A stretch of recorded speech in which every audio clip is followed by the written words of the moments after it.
Hello, good morning, everyone. Welcome. I'm Jason Marzek. I'm the director of the Adrienne Arsht Latin America Center here at the Atlantic Council, and great to see all of you today, familiar faces and new faces, and thanks to everyone joining us by webcast. This is a very timely conversation this morning on Andrés Manuel López Obrador's election, what it means for the future of Mexico, for NAFTA, and U.S.-Mexico relations more broadly. I was actually in Mexico for the election. I'll tell you, it was quite a moment to be in Mexico. We were there in the days leading up to the election and on election day, not only to be part of the political analysis and political conversations, but also to monitor and expose disinformation in the elections, which is something that we are doing in elections all across Latin America in conjunction with the Atlantic Council's Digital Forensics Research Lab. And this work in Mexico was actually done in partnership with Animal Politico, working with Verificado, which many of you might know is a Mexican fact-checking network. But today we're here to provide insight analysis around AMLO's historic victory. And I'm going to shortly join the panel with Paula Stern, Antonio Ortiz Mena, Jose Diaz Briseno, and moderated by Catherine Pereira. First, let's shift gears, and let me put a few ideas on the table before we start the panel. First, what's clear is that AMLO's victory signaled how the Mexican people really were craving for a sea change, really craving for a break with the status quo. Voters casted their ballots with a incredibly resounding call for change. 53% of voters elected AMLO, the largest mandate in recent history in Mexico. He's also the first president who is not part of either the PAN or the PRI, and his party, Morena, and its allies achieved an electoral sweep, winning 4 out of the 8 governorships up for election, the Mexico City race, and they also earned a majority in both houses of Congress. So it was quite a day for Morena on July 1st. This feat is remarkable considering that Morena didn't even exist 6 years ago. Today, Mexico, we like to think of Mexico as a country as filled with opportunities. We've witnessed the triumph of democratic processes, free and fair elections, peaceful concessions by rival candidates the night of July 1st, just shortly after the polls closed, and in the last 10 days, a very orderly beginning of a transition. We've also seen, very importantly, more women elected to public office than ever before, and a proposed presidential cabinet that will actually have gender parity, which is quite a historic feat. There are many reasons to be optimistic about the future of Mexico, but there's also, of course, a number of challenges that AMLO will face as he prepares to enter office on December 1st for his inauguration. High levels of violence, corruption, low public confidence in government institutions. These are some of the reasons that Mexicans really craved for the change that AMLO represents. In the days following the election, AMLO has met with business leaders and really, I think, focused on trying to extend his support with key constituencies, trying to reassure markets, reassure both Mexican business leaders, international markets. And we're going to talk about that during the panel today. He's also I think seeing how things have gone in recent times. The Mexico-U.S. relationship has started off on a better footing under AMLO. The first encounter with President Trump and the president-elect was positive. And in the days following the election, AMLO and his cabinet members have highlighted the importance of the U.S.-Mexico relationship, and also talked about moving forward with the NAFTA negotiations. His economy minister, Graciela Marquez, even sent a signal the other day saying that she would even like to see potential NAFTA negotiations wrapped up by this fall. We'll talk about how likely that is over the course of the panel, but at least a positive signal for NAFTA. Here at the Atlantic Council at the Adrienne Arsht Latin America Center, we are incredibly committed to leveraging this moment to help to strengthen Mexico's long-term trajectory and its growing place on the global stage. We see this as really a pivotal, historic moment, and one in which we can really bring to bear the resources of this broader institution to be helpful to Mexico, not only Mexico itself and the bilateral relationship, but also Mexico's place on the broader global stage. stage. One, for those who receive our newsletter, you saw 2 weeks ago that we recently brought on a New Mexico fellow, Valeria Moy, who is our new non-resident fellow. She's the director of Mexico Como Vamos, an economic policy think tank in Mexico, and has a long trajectory both in the public and private sectors in Mexico. So we're thrilled to have a new fellow in Mexico City. Before we begin, I'd also like to take this just as a quick advertisement opportunity. I'd like to point out that you may have noticed a table set up during registration when you came in. It'll also be there afterwards as well. Go ahead and stop by. We've recently launched a new membership program just specifically with the Adrienne Arsht Latin America Center. There's a colleague out there who has details on what all that entails. So with that, I'd like to invite you to be sure to tweet during today's discussion if you use the hashtag ACMexico. And I'd like to invite the panel up to the stage and turn over the conversation to my colleague, Catherine Pereira, who will captain the rest of our discussion today. Thank you.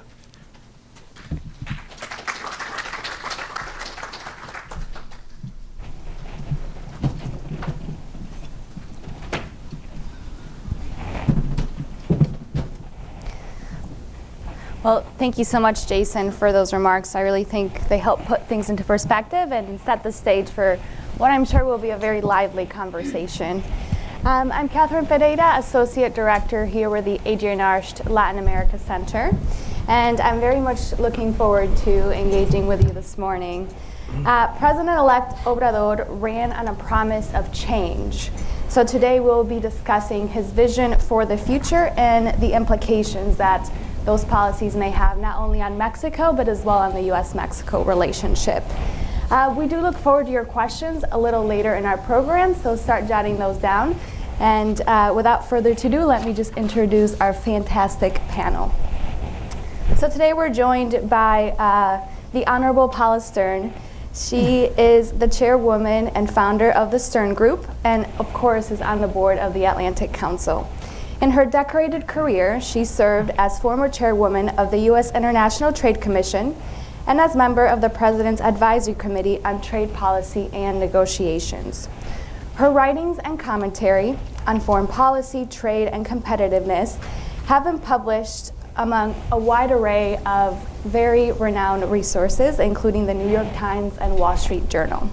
Paula, thank you for joining us. Thank you. We also have Jose Diaz-Briceño. He is the Washington correspondent for Reforma, covering U.S.-Mexico affairs, including immigration, trade, and border security. He previously served as the Washington correspondent for Mundo Fox, a U.S. Spanish language TV network, and as well has experience with El Imparcial and the LA Times. Thank you for joining us, Jose. Dr. Antonio Ortiz Mena is a senior vice president at Albright Stonebridge Group, where he provides strategic counsel to both U.S. and Mexican companies regarding regulatory and government issues with a special focus on trade promotion. Through his career, he has fostered an expertise in U.S.-Mexico relations, most notably serving as the head of economic affairs at the Embassy of Mexico and in NAFTA negotiations office of the Ministry of Trade and Industrial Development. As if he's not busy enough, he is also an adjunct professor for CIDE and at Georgetown University's Edmund Walsh School of Foreign Service. And of course, finally, you all know Jason Marzak, the director of the Adrienne Arsht Latin America Center. He has nearly 25 years of expertise on Latin America policy, leadership, and is a frequent speaker and commentator on America's related trade and commercial issues, including NAFTA. Marzak is an adjunct professor at the George Washington University's Elliott School of International Affairs. So it looks like we have here, Antonio. two fellow professors here. Anybody have taken a class from either one of them? Show of hands? No. Yeah, exactly. I'll have to crash one of these days. All right, so to start off, I would just like to kind of take a look at the election itself. López Obrador ran in a different vision for Mexico, one that tapped into the public's disenchantment with the status quo. He has an enormous grassroots following with about the highest sort of voter turnout we've seen recently, 62%. And people came out voting not only for the president, but for 3,000 other positions including as well the Senate, Chamber of Deputies, and governorships. For the first time, we did see as well that a female mayor was elected, so that's exciting. So Antonio, what does this say about the mindset of Mexican voters, and what is the significance of the victory for López Obrador? Okay, so I was one of those Mexican voters. And I can tell you that a lot of Mexican voters were absolutely fed up with the status quo. And the status quo was seen as both the pre and the pan. On the one hand, a lot of voters did not see the government delivering on economic prosperity. That is to say, GDP growth rates were pretty low for the past 12, 18 years.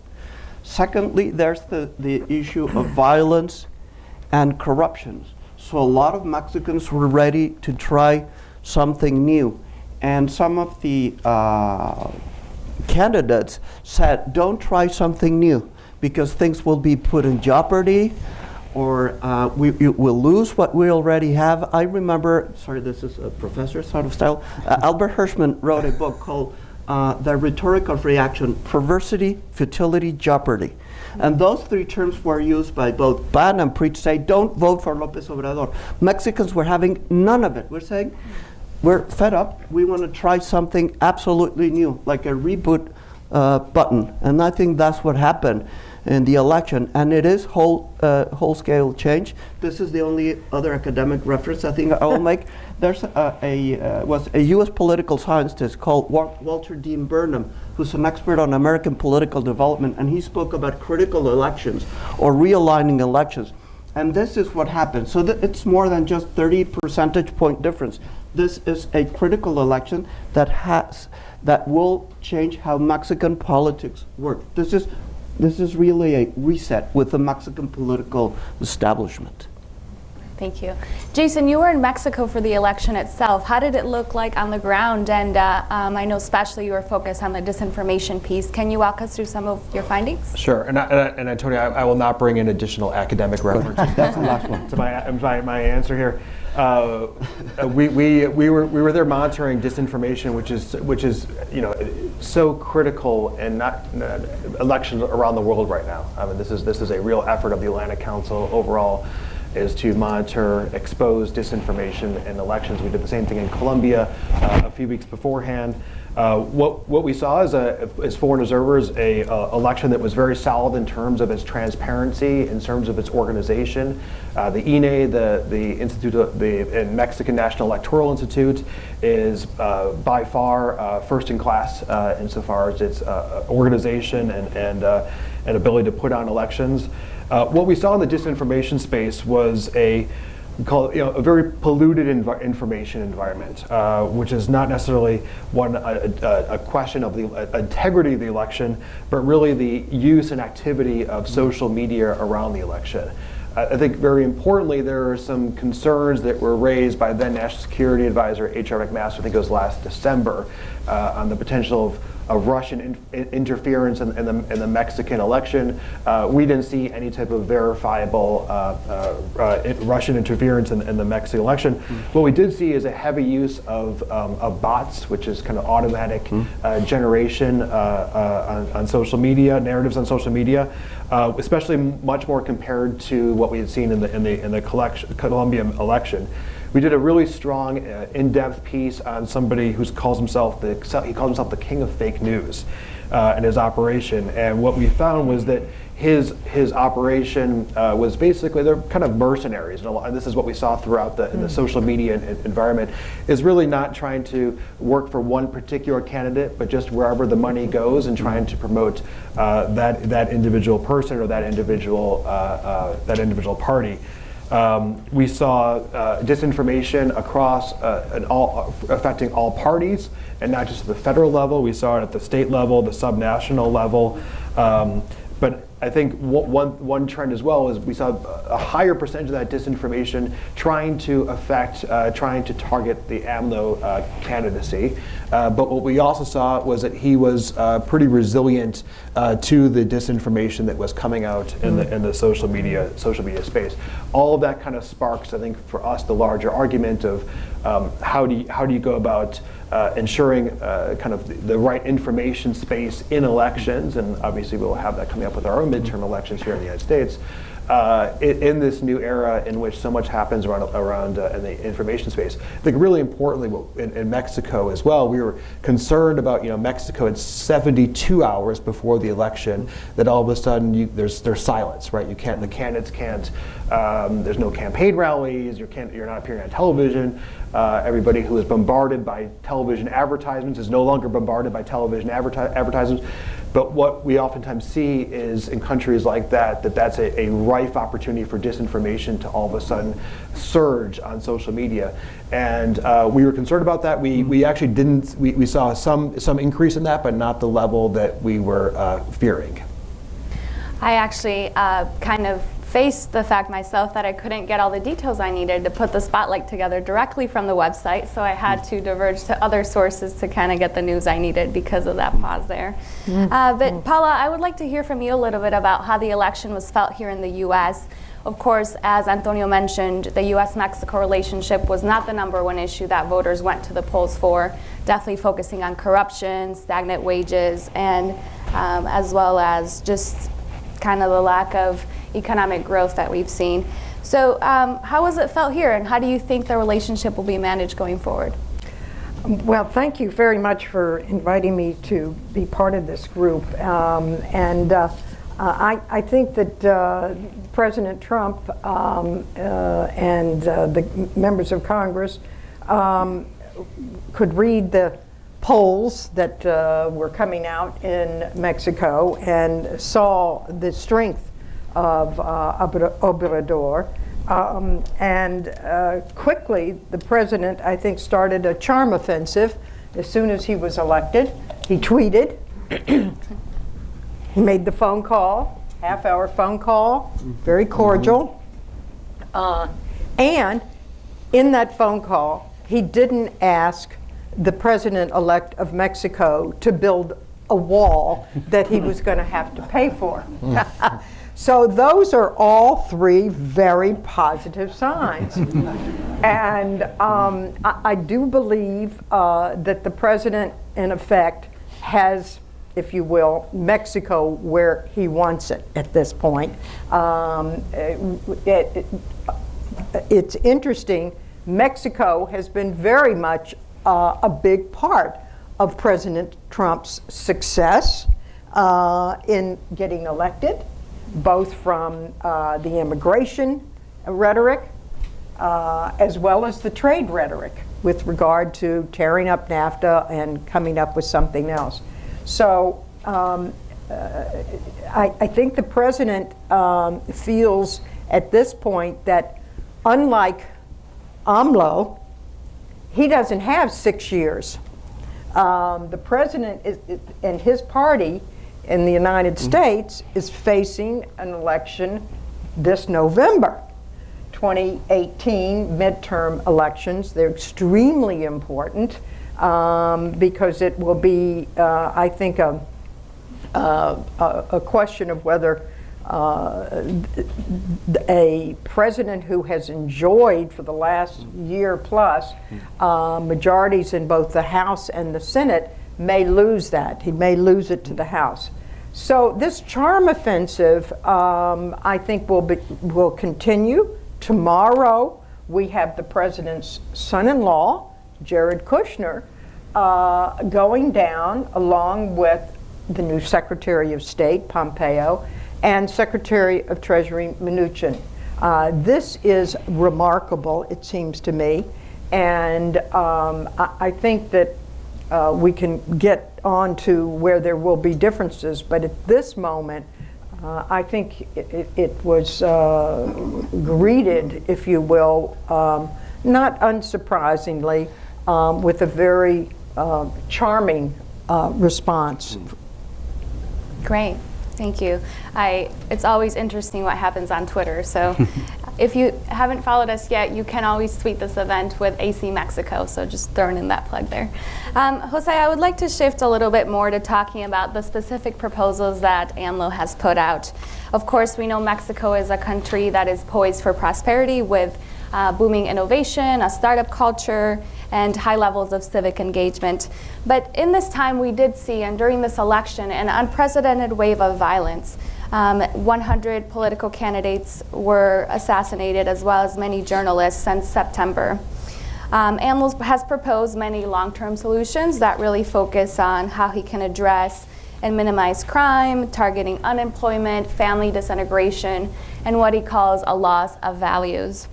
So what can he really do to kind of tackle the long-term solution but deliver results in a quick sort of news, a news cycle that's only about 24 hours? Yes, and I guess we have to start with polls. And fortunately, I guess many of the serious pollsters in Mexico were right in the outcome of the election. This is good news, including for Reforma's poll department.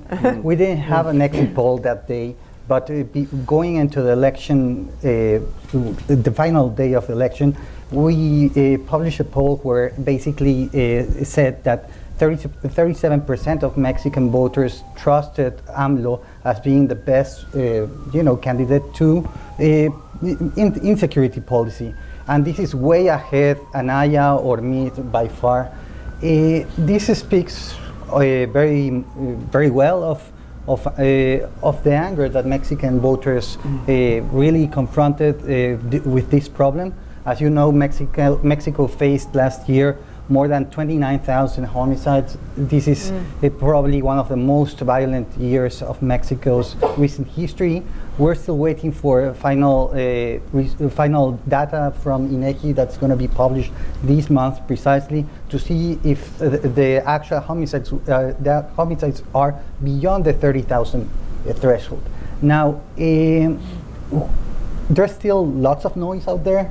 The campaign didn't clarify that many proposals by the AMLO team, and for us, or for I guess professors and Stern, basically sometimes it could be frustrating as policy wonks to go and check the exact things that are proposed in the governing plans, and because there's still not that level of detail.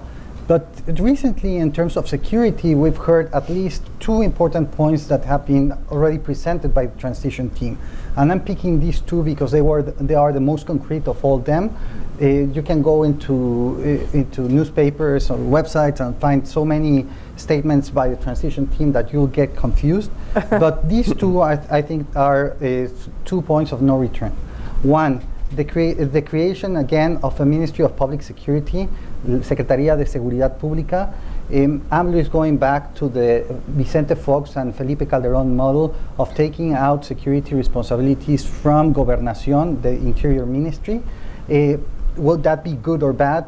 That's definitely, we can leave that to whoever is the architect of the policy. But let's see what happens, as Mr. Trump would say, right?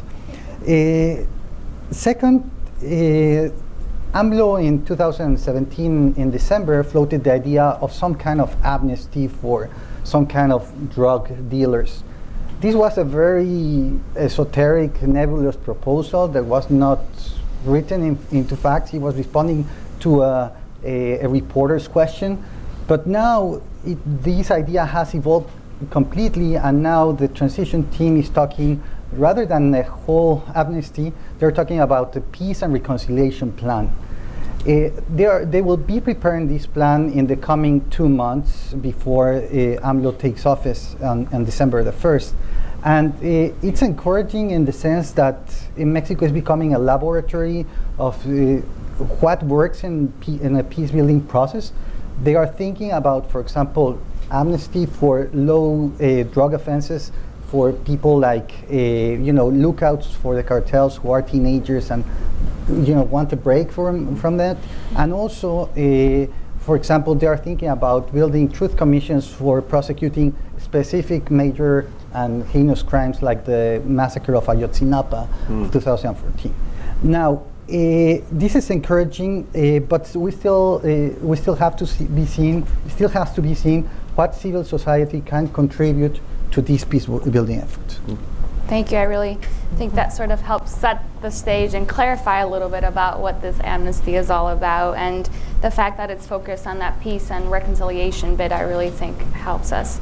I want to dig a little bit deeper in on that and bring Antonio into this question about reducing impunity. So in 2016, there was actually a study that came out that people that participated in it said that the biggest error that they thought the Peña Nieto administration had made was in combating corruption, and that not enough had been done to address that.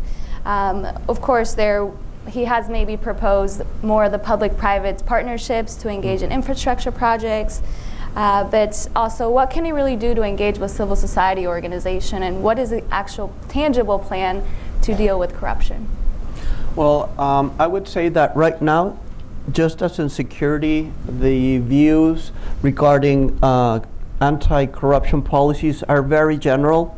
50,000 foot view, not even, we were talking about 20,000. Yeah, that's right. This is a 50,000 foot view, and Lopez Obrador likes to say that you clean up corruption like you clean a building. You know, you sweep from the top floor to the bottom floor. It's nice, like, you know, like some wisdom out of a fortune cookie sort of thing, but that's not a real policy. That's a catchy statement. So my expectation is that the government will need a lot of input from civil society, and specifically from business. Some business associations last year were even out protesting in the streets. It was very rare to see mostly men, sorry, still no parity there, in suits near El Ángel de la Independencia, you know, downtown Mexico City, protesting against government corruption.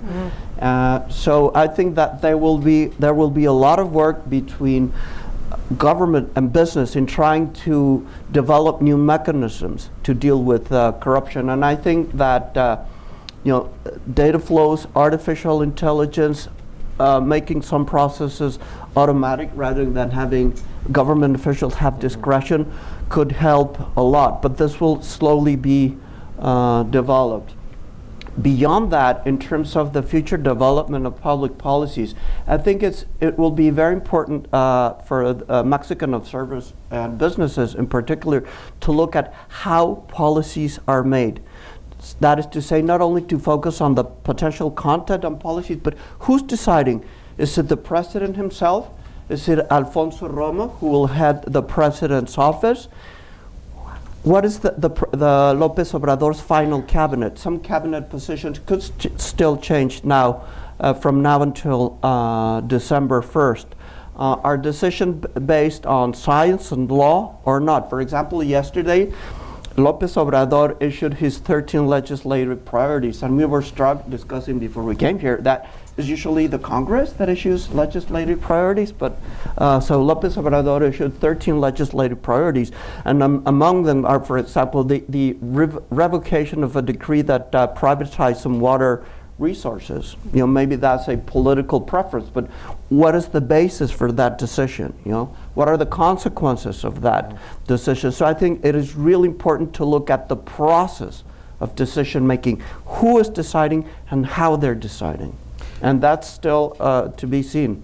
And just to jump in there, Antonio, I mean, you know, you've seen since the election, I mean, corruption is, you know, issue number 1, issue number 2, maybe even issue number 3 for him, right? I mean, this is every comment that's been made, you know, after the election, and even in announcing his legislative priorities, he announced, you know, battling corruption is my main goal when I enter office. And you know, as you say, I mean, his way thus far, and what he talked about during the campaign in combating corruption, is the fact that I am not corrupt, and therefore I'm not going to corrupt people into office, and therefore that will help to reduce corruption. But what's going to be really key is thinking through how do you actually institutionalize greater transparency mechanisms, right? I mean, Mexico right now is ranked 135th out of Transparency International's Corruption Perception Index out of 180 countries, right? I mean, it's 5% of Mexico's GDP it loses to corruption. So how do you actually institutionalize that in a way that hopefully would even go beyond AMLO's sexennium? I think one of the things that he could do on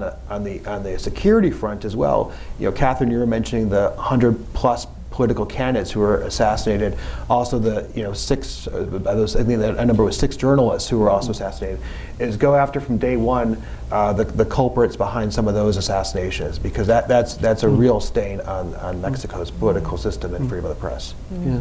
If I can add something there, briefly, Sure. I think completely agree, Jason, with the corruption issue. But I think violence is really affecting Mexicans' lives on a day-to-day basis, and Mexican businesses. So corruption is bad. It affects the quality of life, GDP growth, etc. But security is literally a life and death issue. And lately, it's also been affecting the ability of businesses to actually do business in Mexico. You have blockages of railroads, blockages of roads, the robberies of cargo. So this is something that will really affect the government's ability to attract foreign investment.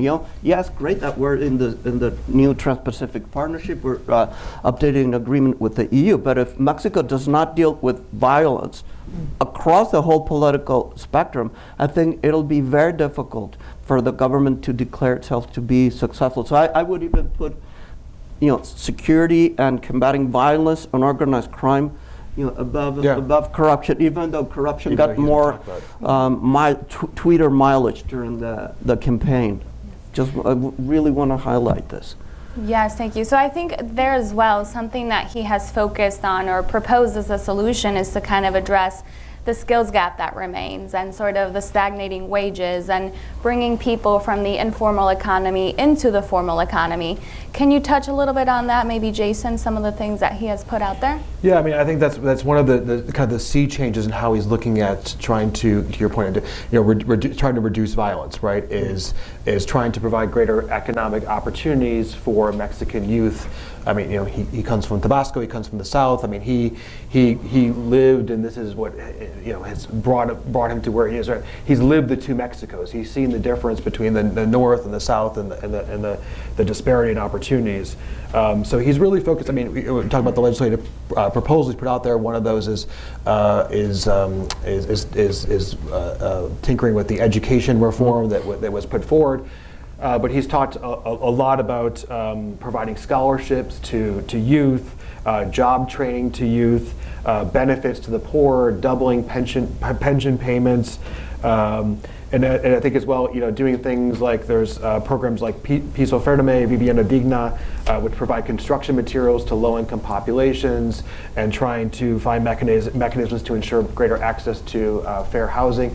So a lot of his focus is, which was during the campaign, and spoke to the many Mexicans who have been left out of Mexico's growth. Is what can we do from the government side to provide those opportunities to youth. And I think as part of that, what's going to be critical, which he's put forward during his campaign and in the transition, is our sound fiscal policies, right? Attracting more investment into Mexico to boost up state coffers so that he has the resources to be able to provide for these different social programs.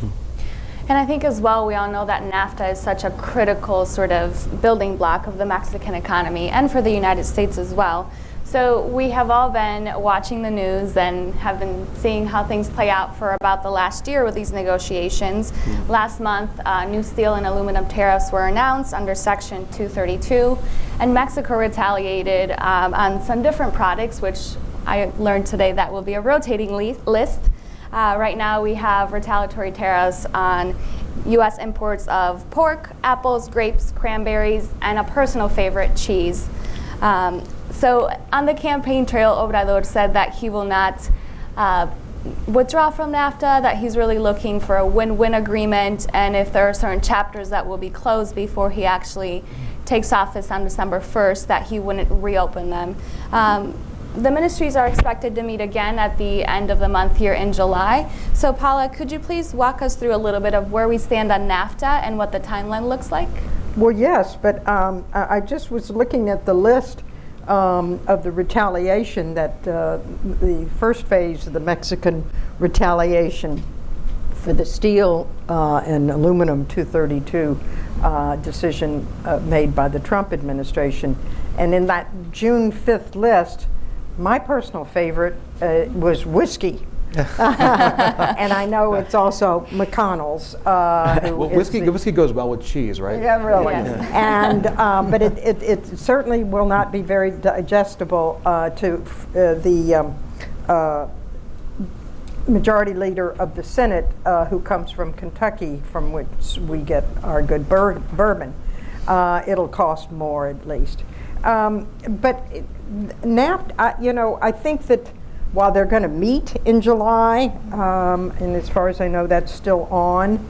I know that ironically, we know about the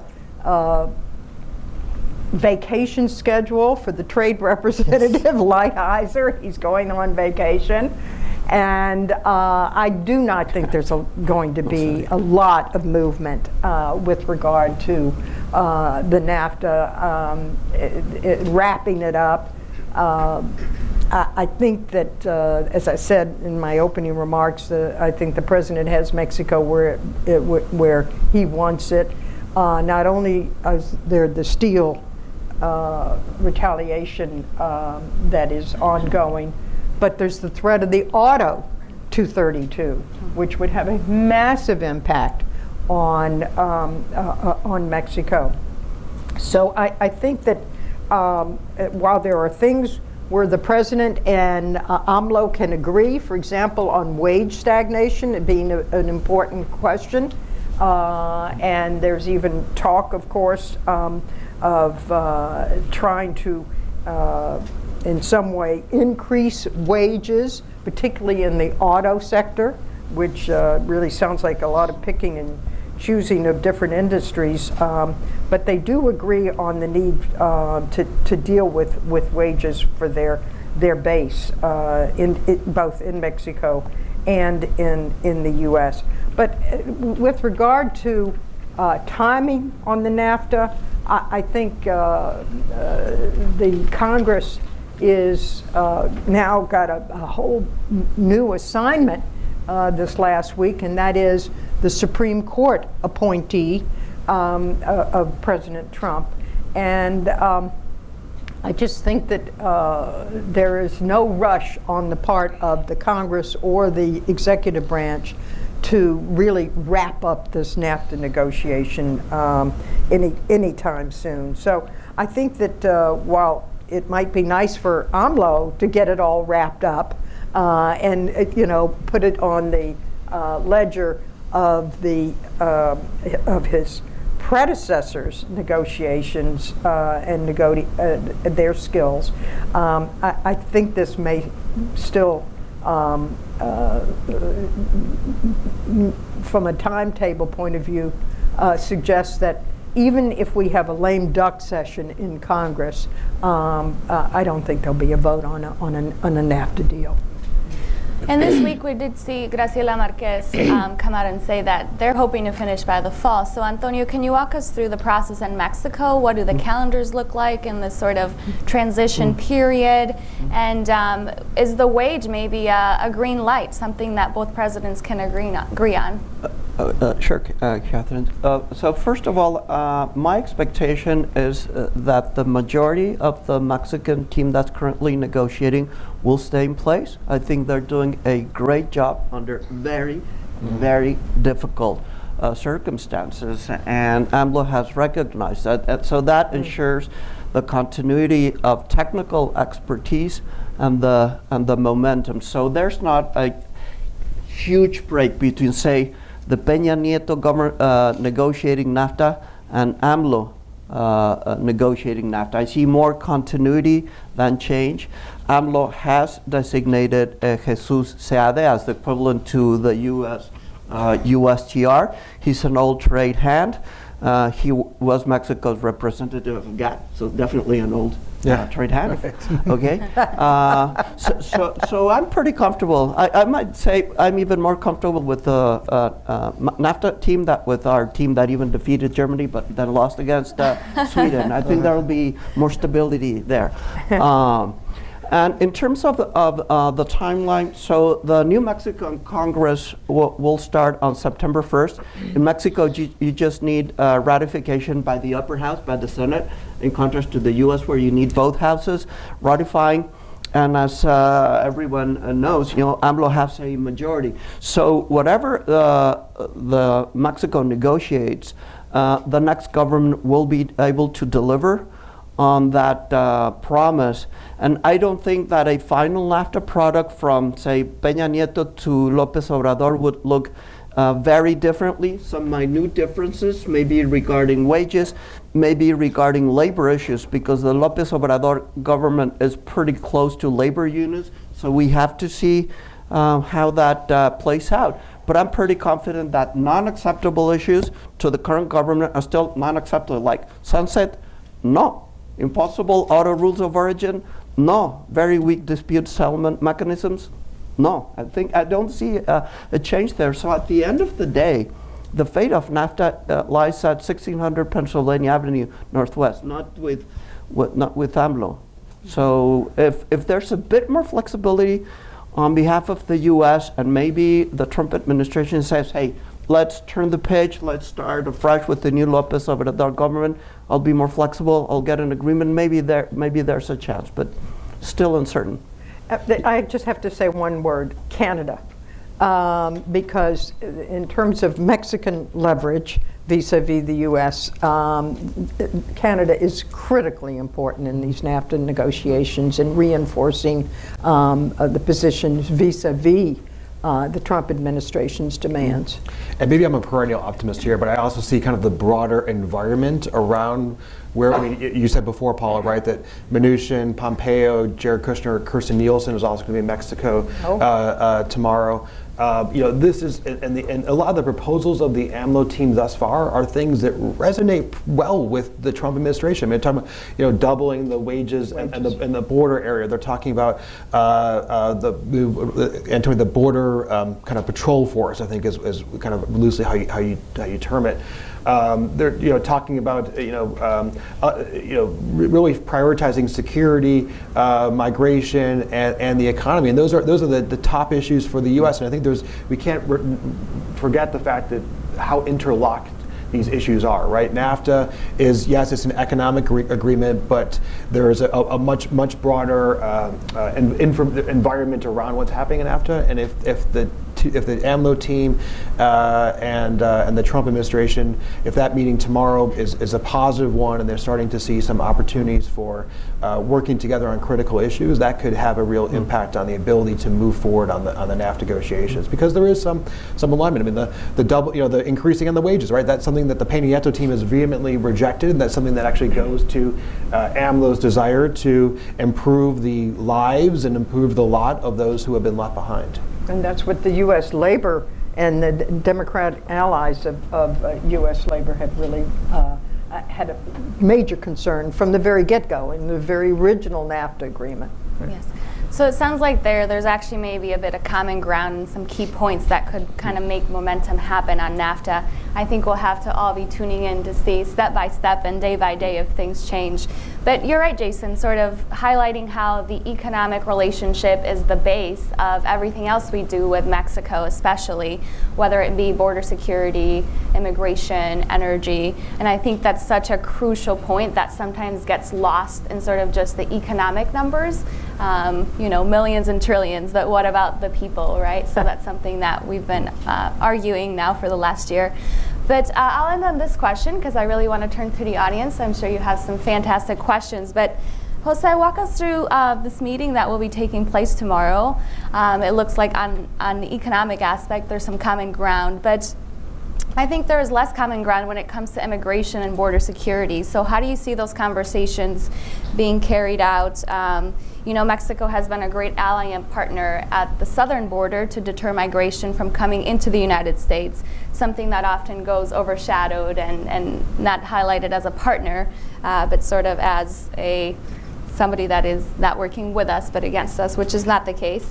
And AMLO as well during the campaign said that some of the actions that the president have taken are unjust and unproductive. So how do you see this playing out tomorrow? To start with, I think we need to step back and think that this is the first time that the left arrives in power in Mexico since Mexico became democratic in the year 2000.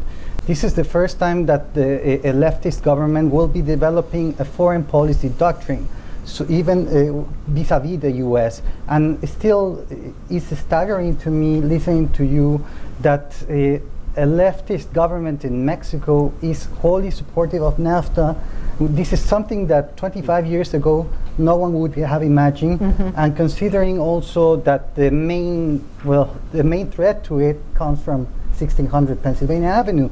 So we're in uncharted territory, definitely, but we'll see how Mexico has evolved into its connections to the US.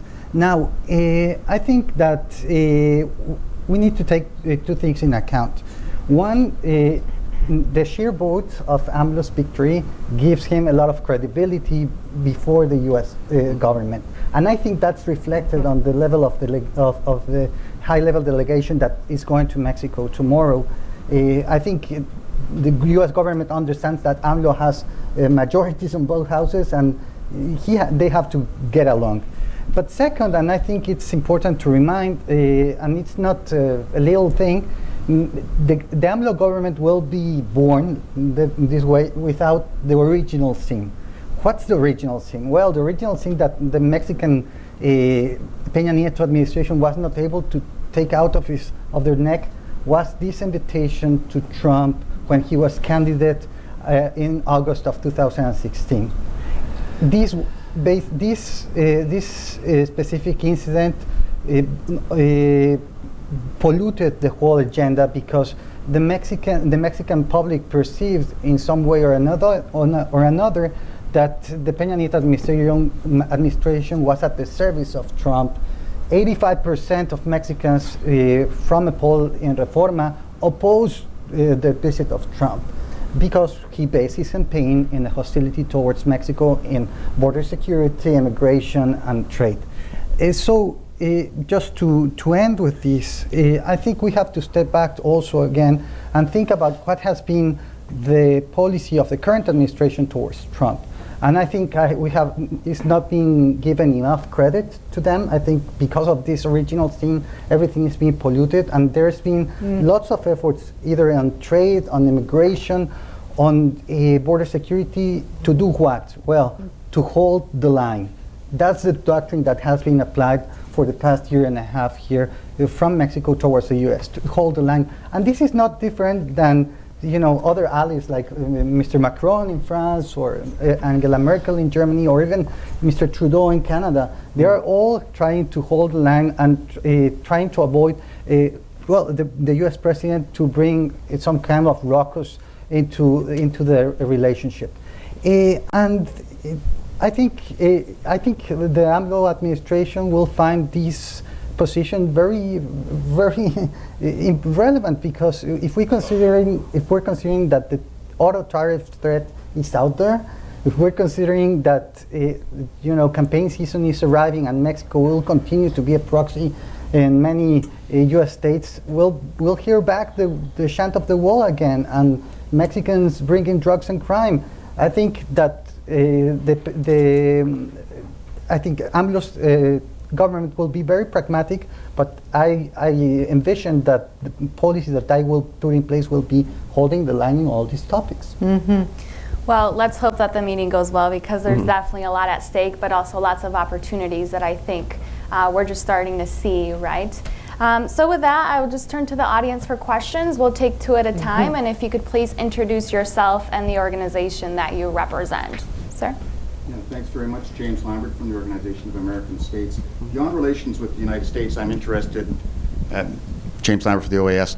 Beyond the United States, I'm interested in Mexican foreign policy generally, and particularly in the hemisphere. And in the 18 years since Vicente Fox was elected, a lot of the shibboleths about non-intervention have given way to a much more engaged Mexican foreign policy in favor of democracy and human rights in the region, even if some of those problems persist in the country. What do you think the situation is now, particularly facing situations in Nicaragua and Venezuela and elsewhere? Are we going to see Mexico fall back into its kind of former position on non-intervention and the Estrada Doctrine? Great. Oh, sorry, go ahead. Yeah. We'll take one more just so that we can get another one in here. Yes, sir. Thank you. Thanks for a very interesting discussion. I'm Richard Downey from Delphi Strategic Consulting. Jose, you mentioned the violence, the magnitude of the violence last year and certainly this year. And Antonio, you talked about the fact that because of that violence, that the security issue is really a higher priority than corruption, or should be, for at least for the people of Mexico. Felipe Calderon, and followed through by Enrique Peña Nieto, their approach to addressing violence was to use the military to counter organized crime, counter drug issues. During the campaign, AMLO's approach seemed to be the sort of the Rodney King, why can't we all just get along? So I'm wondering what your thoughts are. Will he take the military back out of this fight? What will be his approach? I mean, he hasn't been very explicit about what that is, but what do you feel that his approach will be? Thank you. Great. Let's start with the Venezuela question. Jason? James, first of all, great to see you, and thanks for that question. Very, very important. As you know, at the OAS, Mexico, under the Peña Nieto administration, has been a leader, as you well know, at the OAS on putting forward resolutions and other actions in regard to the dictatorship that currently exists in Venezuela. And has been quite a force both at the OAS and as well as part of the Lima group of countries across Latin America that have really come together to confront and come up with alternatives with regard to Venezuela.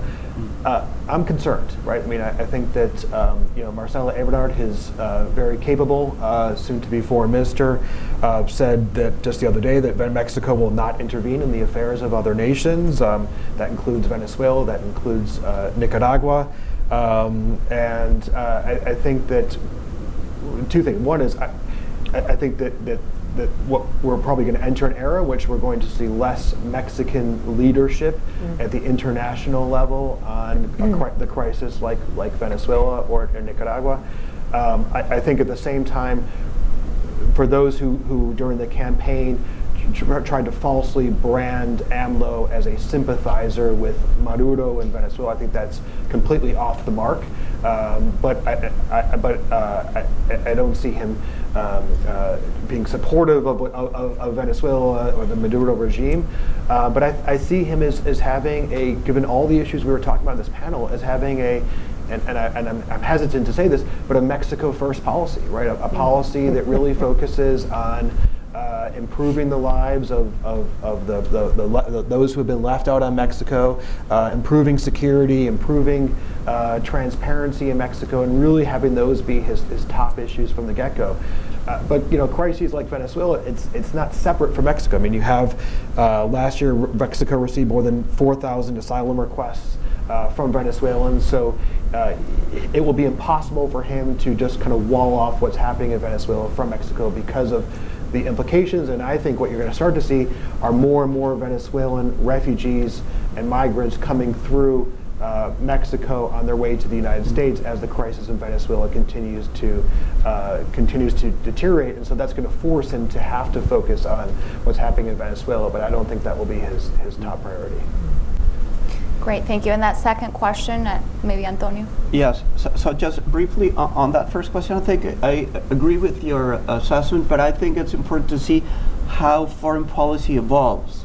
Because Morena is a new political party, and within it you have very different political factions. You have very sort of pro-globalization, pro-human rights folks, and some old priistas. In fact, the only leading presidential candidate in the Mexican election that had been a member of the PRI was López Obrador. So you have a very different combination of people there. I think that if Vasconcelos, the original candidate for foreign minister, had actually been confirmed as foreign minister, Mexico would have a more traditional, non-interventionist policy. I think that it could still evolve. So right now I think that's the correct assessment, but I still think it could evolve. As Pepe said, this is the first time the left or this new Morena movement is in power. So they will have to see sort of how things work out in real life. So I think that could still be an evolution. Now, regarding how to deal with the security issues, again, we still don't know. I think it's very difficult to put the army into the barracks on day one. It will have to be a gradual process. But one thing I would personally like to see is less of an emphasis on, quote unquote, taking out kingpins, and much more emphasis in using data and intelligence. And as a famous line from a movie, just follow the money. I think the government needs to follow the money rather than taking out drug kingpins. Use much more intelligence and less force. I don't know if we can all get together, but we certainly need to use more intelligence. And just a quick comment to Mr. Downey. Basically, I think this is something that U.S. policymakers need to be open to. Things are going to change in terms of security.